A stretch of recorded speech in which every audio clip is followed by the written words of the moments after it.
Yes, salam sejahtera tuan-tuan dan puan-puan. Selamat datang ke saluran Wako Channel.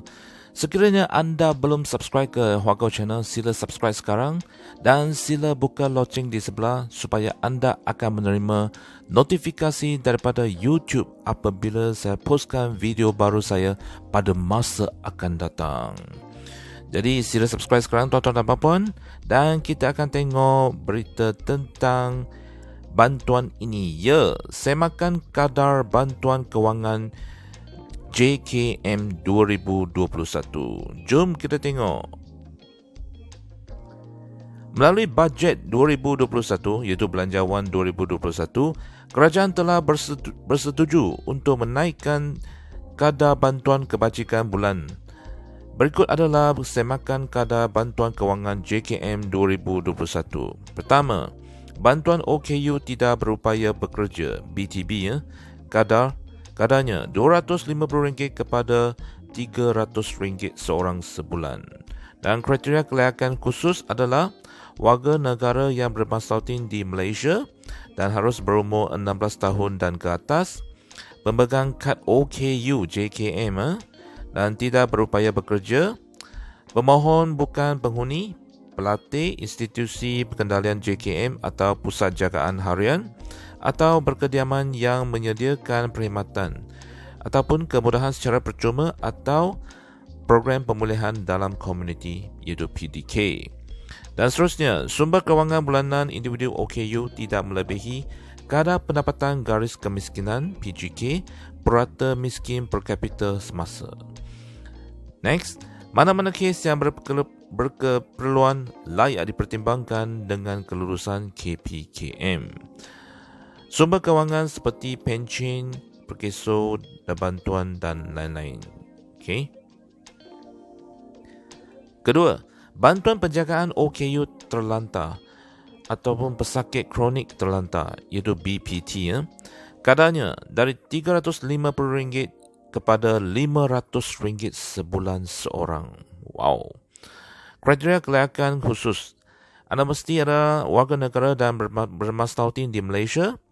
Pemohon adalah penjaga sepenuh masa atau memberikan penjagaan rapi kepada OKU terlantar ataupun pesakit terlantar ataupun pesakit kronik yang memerlukan pengawasan dan penjagaan.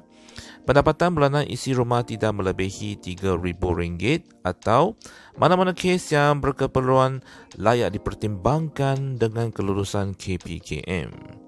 Ketiga, allow pekerja cacat. Kadarnya dinaikkan dari RM400 kepada RM450 sebulan seorang.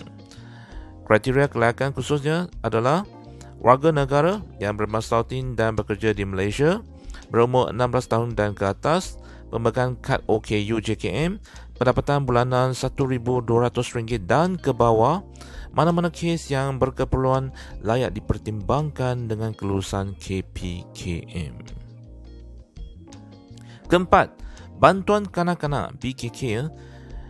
Okey, kadarnya minimum sebanyak RM100 sebulan seorang dan maksimum sebanyak RM450 seisi rumah melebihi 4 orang kanak-kanak kepada RM150 seorang anak berumur 7 tahun hingga ke 18 tahun atau RM200 seorang anak berumur 6 tahun dan ke bawah dan maksimum RM1,000 sekeluarga. Kriteria kelayakan khusus adalah warga negara dan bermastautin di Malaysia, keluarga ataupun penjaga yang memberi jagaan kepada kanak-kanak dan pendapatan isi rumah tidak melebihi pendapatan garis kemiskinan PGK purata miskin isi rumah semasa ataupun PGK purata miskin per kapita semasa. Kanak-kanak yang berumur di bawah 18 tahun dan yang berumur 18 tahun ke atas boleh dipertimbangkan jika bersekolah sehingga tamat sekolah menengah atas atau mana-mana kes yang berkeperluan layak dipertimbangkan dengan kelulusan Ketua Pengarah Kebajikan Masyarakat. Itu KPKM. Ya, mari kita tengok cara permohonan online bantuan JKM 2021 Jabatan Kebajikan Masyarakat. Right. Sila layari laman web e-bantuan JKM di pautan berikut. Ya, sila follow ni, ikut pautan ini. Dan kedua, daftar permohonan mengikut negeri. Ketiga, isikan nombor kad pengenalan. Kemudian isikan borang berkaitan. Dan kelima, pengendalian permohonan bantuan kewangan dibuat di peringkat pejabat kebajikan masyarakat daerah ataupun jabatan ataupun bahagian di seluruh negara. Keenam, setiap permohonan yang didaftarkan akan dijalankan siasatan atas untuk penilaian bagi mengesahkan kelayakan bantuan kepada pemohon. Ketujuh, urusan ini bersesuaian dengan prinsip penyampaian bantuan yang berdasarkan kepada kelayakan dan bukan hak. Perhatian, sila hadir ke pejabat kebajikan masyarakat mengikut daerah mana yang dipohon dalam tempoh 14 hari dari permohonan dibuat di atas talian. Jadi ingat, lepas buat online, kena hadir ke pejabat kebajikan masyarakat yang berdekatan mengikut daerah mana yang dipohon. Kegagalan berbuat demikian, sistem akan membatalkan permohonan tersebut secara automatik. Jadi tengok baik-baik mana pejabat yang anda pohon, anda harus hadirkan diri dalam masa 14 hari selepas permohonan dibuat di atas talian. Ya, senarai dokumen yang diperlukan semasa anda pergi, right. Salinan My Card, kad pengenalan pemohon, salinan My Card ataupun kad pengenalan ahli keluarga yang tinggal bersama, salinan kad OKU ataupun slip pendaftaran sementara OKU, jika kategori OKU, salinan penyata pendapatan ataupun surat akuan pendapatan jika bekerja sendiri, salah satu bil utility atau bil air ke, bil elektrik atau bil telefon ataupun bil Astro, laporan pegawai perubatan dari hospital ataupun klinik kesihatan kerajaan ataupun swasta bagi kes OKU yang tidak bekerja, terlantar ataupun kronik ataupun alat tiruan. Sila bawa dokumen di atas semasa hadir ke pejabat. Sila ambil perhatian tuan-tuan dan puan. Borang permohonan bantuan JKM 2021. JKM iaitu borang JKM 18, borang permohonan bantuan dan borang kemaskini maklumat JKM. Semakan status permohonan. Berikut adalah cara membuat semakan status permohonan bantuan JKM. Langkah pertama, sila log masuk ke laman web rasmi e-bantuan JKM. Dan langkah kedua, sila tekan butang semakan status semakan atas talian. Kemudian, sila masukkan nombor kad pengenalan dan klik butang semak.